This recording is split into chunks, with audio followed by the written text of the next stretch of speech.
नमस्कार दोस्तों, स्वागत करते हैं आपका हमारे चैनल में। तो दोस्तों, जीवन में कई बार हमारे कई ऐसी समस्याएं आ जाती हैं जिनका हमें कहीं भी समाधान नहीं मिलता है। हम अपनी कहानियों के माध्यम से आपकी हर समस्याओं का समाधान जुटाने में आपकी सहायता करेंगे। एक लड़की थी, उसे अपने घर के संस्कारों की वजह से लड्डू गोपाल की भक्ति मिली।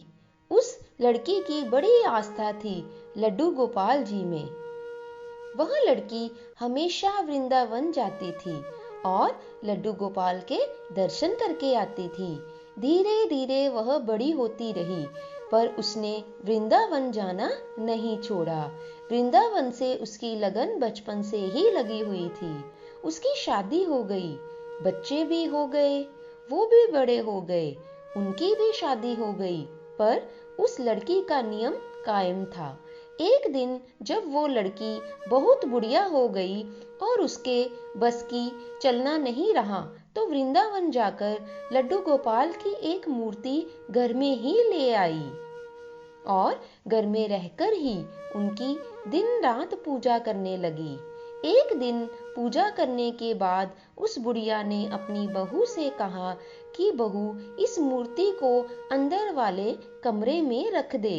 बहू उस मूर्ति को लेकर अंदर गई, पर गलती से उससे वह मूर्ति हाथ से छूट गई। बड़ी जोर से आवाज आई। बुढ़िया घबराई सी चिल्लाई हुई बोली, क्या हुआ बहू, ये आवाज कौन सी आई है? बहू बोली, कुछ नहीं माँ जी, केवल मूर्ति गिर गई है।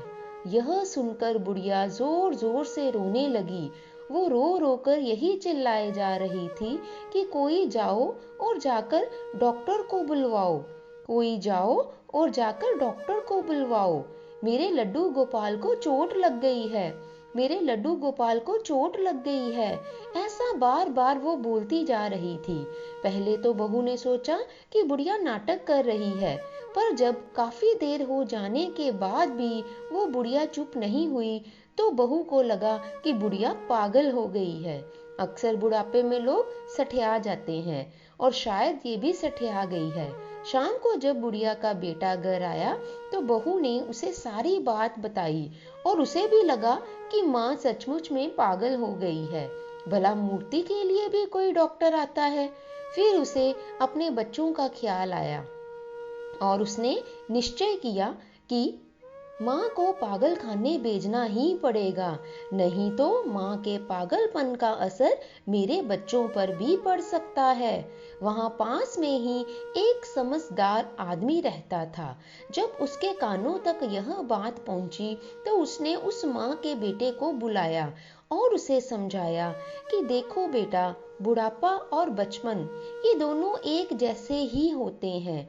जिस प्रकार बच्चे बचपन में जिद करते हैं तो बुढ़ापे में भी ये आदतें आ ही जाती हैं। तू एक काम कर, जा और एक डॉक्टर को बुला ला। उसे पहले से ही समझा दियो कि तुझे एक मूर्ति का ही चेकअप करना है, जिससे कि उसे दिक्कत ना आए। और बाद में यह बोलना है कि मूर्ति तो खत्म हो गई और उसमें अब जान बाकी नहीं है। जब उसे पैसे मिलेंगे तो भला उसे क्या दिक्कत होगी यह कहने में। इस तरह तुम्हारी माँ को पागल खाने भी नहीं जाना पड़ेगा और उसकी जिद भी पूरी हो जाएगी। बेटे को बात समझ में आ गई। वो गया और जैसा उस समझदार आदमी ने बताया था, एक डॉक्टर को जाकर उसने समझा दिया। डॉक्टर भी राजी हो गया। अगले दिन डॉक्टर उस बुढ़िया के घर गया और घर में घुसते ही बोला, अरे बुढ़िया, कहाँ है तेरे लड्डू गोपाल? बुढ़िया ने मूर्ति को दिखाते हुए कहा, आओ डॉक्टर साहब आओ, देखना जरा क्या हो गया है मेरे लड्डू गोपाल को। डॉक्टर दूर से ही बोला, अरे बुढ़िया, इसमें तो जान बाकी है ही नहीं, यह तो खत्म हो गई है। बुढ़िया को गुस्सा आ गया। बुढ़िया ने डॉक्टर से पूछा, क्यों रे डॉक्टर, कितने साल हो गए तुझे डॉक्टरी करते हुए? डॉक्टर एकदम से सक पकाया। वो घबरा गया और बोला, 40 साल। पर क्यों? बुढ़िया ने कहा कि इतने साल हो गए तुझे डॉक्टरी करते हुए, पर तुझे इतना भी समझ नहीं आया कि मरीज को हाथ लगाए बिना उसकी बीमारी का कभी भी पता नहीं चलता। तो तूने तो हाथ लगाया भी नहीं और पहले कैसे बता दिया? डॉक्टर को लगा कि वो कुछ ज्यादा ही जल्दी अपना काम खत्म कर रहा है। उसने जाकर मूर्ति की हाथ के नब्ज देखी और कहा कि ले माँ, कुछ नहीं है तेरे लड्डू गोपाल में।